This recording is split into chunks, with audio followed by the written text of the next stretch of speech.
Hello বন্ধুরা, চলে এসেছি সকাল সকাল একটা নতুন ভিডিও নিয়ে। আমি তো আগেও বলেছি আর এখনও বলছি, আমি কিন্তু পুরনো নতুন সমস্ত রকমের ক্লিপ একসাথে নিয়ে এখন ভিডিওগুলো বানাচ্ছি। খুব এলোপাথারি হয়ে গেছে। তো আমি শর্টসে এটা দিয়েছিলাম যে আমরা বন্ধুদের সাথে হচ্ছে যে একসাথে ঘুরতে যাওয়ার একটা প্ল্যান আমাদের হচ্ছিল, কিন্তু আমরা তো আর দূরে যেতে পারবো না। তাই অদিতি তো এখানেই থাকে বর্ধমানে, আর আমার বাড়ি তো রসুলপুরে, সৌম্যর বাড়িও বর্ধমানে, আর দেবজ্যোতি থাকে বোলপুরে। কিন্তু অদিতি আর হচ্ছে দেবজ্যোতি ওরা কলকাতায় পড়াশোনা করছে এখন। তো ওরা বর্ধমানে এখন ছুটিতে এসেছিল, তো তাই জন্য আমরা ঠিক করি যে আমরা চারজন একসাথে যাব ওখানে খাবার খেতে। তো আমরা সেই জন্য চলে গেছিলাম সিটুতে। আর তারপরে কিন্তু আমাদের ঠিক ছিল যে আমরা চারজনে মিলেই হাফ হাফ করে পেমেন্ট করব, কিন্তু তারপরে তো দুজনে কাপল চলে এসেছে, তাই জন্য আমরা বলে দিয়েছি যে তোদেরকেই ট্রিট দিতে হবে, তোদের রিলেশনশিপের ট্রিট। তা আমাদের দুজনের ফ্রি হয়ে গেল, আমরা সৌম্যর আর আমরা কিন্তু আজকে ওদের টাকা ফাঁকা করে দিয়ে চলে এসেছি। তো ফার্স্টে নিয়েছিলাম ফিশ ফিঙ্গার নিয়েছিলাম, তার সাথে কিন্তু নিয়েছিলাম দুটো বোলের হচ্ছে মিক্সড রাইস, আর তার সাথে নিয়েছিলাম একটা চিকেন কড়াই। মিক্সড রাইসের কোয়ান্টিটি কিন্তু ভালোই ছিল, আর তার সাথে ছিল আমের আচার ছিল, যেটা কিন্তু আমি নিয়ে খাচ্ছিলাম। যদি ওরা কেউ খায় না, কিন্তু আমার টক খেতে প্রচণ্ড ভালো লাগে, তাই জন্য আমি খাচ্ছিলাম। আর তারপরে এখানে সৌম্যর চুলগুলো তো প্রচণ্ডই খারাপ হয়ে গেছিলো, কী জানি কী করে এসেছিলো। আর তারপর ওদের দেখো কি বিধ্বস্ত, কিন্তু মনে মনে ওরা অনেকই মজা পাচ্ছিলো। তারপরে আমাদের ট্রেন ছিল কিন্তু অনেক লেটে, আর আমাদের কিন্তু মানে ওইখান থেকে তাই জন্য আমরা চলে আসি আর্কেটে। আর আর্কেটে কিন্তু স্মার্ট বাজারের থেকে হাওয়াও বেশি, ঠান্ডাও বেশি, এসি চলে। তো আমরা ওখানেই 3-4 বার হচ্ছে পাক মেরে নিই। তারপরে হচ্ছে আমরা ঢুকে যাই স্মার্ট বাজারে, যদি কিছু ভালো লেগে যায় সেটা দেখার জন্য। কিন্তু বরাবরের মতোই বিগ বাজারের মতো কালেকশন কিন্তু আর স্মার্ট বাজারে আসে না এখন, তাও ট্রেন্ডসে ভালো লাগে স্মার্ট বাজারটার থেকে। তো আমরা তারপরে ওখান থেকে উপরে যাই, তো ওখানে গিয়ে দেখি অনেক জামা কাপড় রয়েছে যদিও, কিন্তু না জামা কাপড়ের সাইজগুলো এতটাই বড় যে কোনো একটা স্বাভাবিক মানুষের পরার মতো তো হতে পারে না। কিছু কিছু ভালো থাকে, কিন্তু সেটা অনেক কষ্ট করে খুঁজে পাওয়ার পরে।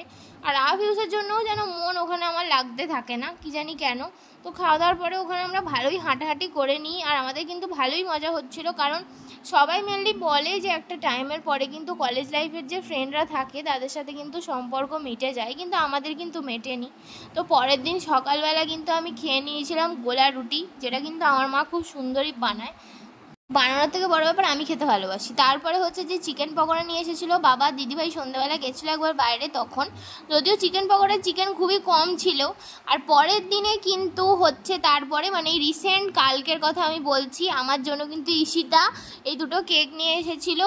আর এই কেকগুলো কিন্তু ও নিজের হাতে বানিয়েছে, আর ঈশিতাস বেক হাউস বলেও একটা পেজও খুলেছে। আর আমি শর্টসে কিন্তু ওর ভিডিওর ওর যে কেকের চ্যানেল বা ওর হচ্ছে ফোন নাম্বার সেটা কিন্তু আমি দিয়ে দিয়েছি। আর এখন বড় ভিডিওতে আমি তোমাদেরকে দেখিয়ে দিচ্ছি। আর এই দেখো, এটা ঈশিতা রানী, ফরফরা রানী। তো তারপরে হচ্ছে ও কিন্তু আমার ছোটোবেলা থেকে বন্ধু, আমি তো সেটাও তোমাদেরকে বলেছি। আর এটা ছিল একটা রসমালাই কেক, আর কেকটা কিন্তু অনেক টেস্টি ছিল। তো রসমালাই ফ্লেভারের কেক, আর এটা ছিল একটা ম্যাঙ্গো ফ্লেভারের কেক। এছাড়াও কিন্তু তোমরা যে কোনো strawberry flavour, chocolate flavour, cheese cake, যে কোনো কিছু, যে কোনো পাউন্ডের বা যে কোনো স্টাইলের বলবে, তো সেটাইও বানিয়ে দিতে পারবে। আর তারপরে কিন্তু আমি আর দিদিভাই এখানে বিধ্বস্তভাবে বসে বসে খাচ্ছিলাম, যদিও আমার চোখে একটা প্রবলেম হচ্ছে, তবুও সেটা আমি তোমাদেরকে দেখাবো। আমার হঠাৎ করে দেখো আমি আবার জেগে উঠেছি কোথা থেকে। আর এখানে কিন্তু অর্ধেক কেক আমরাই সাবার করে দিয়েছি। আজকে যখন আমরা কেকটা খেয়েছিলাম তখন তো ভালো লাগছিলই, কিন্তু আজকের কথা বলছি, এটা তো আমি আগের দিনের কথা বললাম। আর আজকে যখন ফ্রিজ থেকে বার করে খেয়েছি তখনও ভালো লাগছিলো। দেখতে পাচ্ছ আমি এটা নিয়ে সেকেন্ড টাইম খেতে শুরু করেছি, এখনও আমি খেয়ে যাচ্ছি। আর এই ছোটো কেকটা কিন্তু দেখতে বেশি সুন্দর লাগছিল, কারণ এখন জানো ছোটো কেকটা কিন্তু ট্রেন্ডে ভালোই চলছে। আর আরেকটা সেই লম্বা টাইপের কেক হয়, ওটাকে কি বলে আমি জানি না, ভুলে গেছি, বাট ওই টাইপের কেকটা আমার বেশি পছন্দ।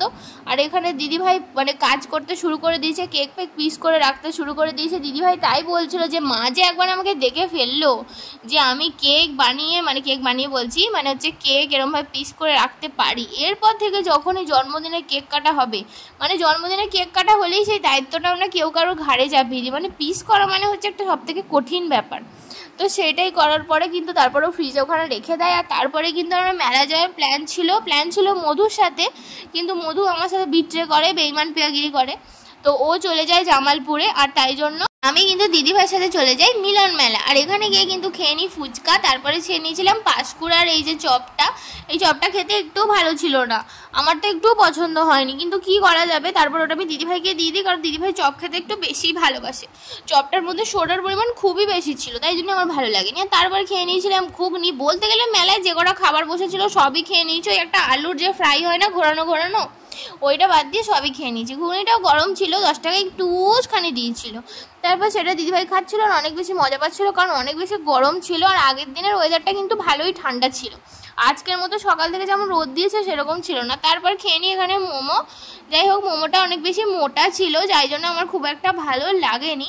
আর তারপরে কিন্তু বাড়ি চলে, আর বাড়ি আসার পরে কিন্তু একটু রেস্ট নিয়ে নিই। আর আমার কিন্তু চোখের অবস্থা খুবই করুণ, আর হাতেও আমার মদ পোকা কামড়ে দিয়েছে। আর চোখে ভিডিওতে যা দেখছো তার দ্বিগুণ হয়েছে আমার চোখের। আর ভিডিও ভালো লেগে থাকলে কিন্তু অবশ্যই লাইক শেয়ার এন্ড সাবস্ক্রাইব করে দিও। Thank you.